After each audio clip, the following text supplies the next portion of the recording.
സീരിയലിൽ നിന്നും സിനിമയിലെത്തിയ നടനാണ് അനു മേനോൻ.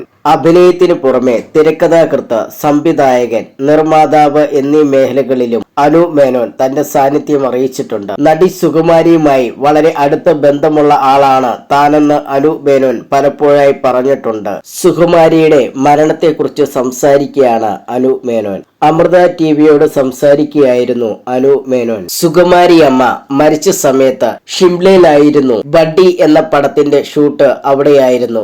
ഒരു ദിവസം രാവിലെ മനോരമ ന്യൂസിലെ ഷിനു എന്നെ വിളിച്ചിട്ട് വിവരം അറിഞ്ഞില്ലേ എന്ന് ചോദിച്ചു. എന്താണ് കാര്യമെന്ന് ചോദിച്ചപ്പോൾ സുകുമാരി അമ്മ പോയെന്ന് പറഞ്ഞു. അത് വെറും ഫേക്ക് ന്യൂസ് ആകുമെന്ന് ഞാൻ പറഞ്ഞു. പിന്നീട് ഞാൻ അത് വിളിച്ച് അന്വേഷിച്ചപ്പോൾ അത് സത്യമാണെന്നറിഞ്ഞു. അല്ലാത്ത ഒരു അവസ്ഥയിലായി. പൂജാമുറിയിലെ വിളക്കിൽ നിന്നാണ് അമ്മയ്ക്ക് പൊള്ളലേറ്റത്.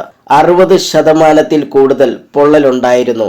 ആശുപത്രിയിൽ വെച്ച് അമ്മ എന്നെ വിളിച്ചിരുന്നു. ഒരു കുഴപ്പവുമില്ല കണ്ണ, ചെറിയ പൊള്ളലാണ്. ഇവിടെ നിന്നും ഇറങ്ങിയിട്ട് ഡബ്ബിങ് തീർക്കണം എന്ന് അമ്മ പറഞ്ഞു. ആ ശബ്ദത്തിൽ അവർ അനുഭവിക്കുന്ന വേദന എനിക്ക് മനസ്സിലായിരുന്നു. അതാണ് അമ്മ അവസാനമായി സംസാരിച്ചത്, അനു മേനോൻ പറഞ്ഞു.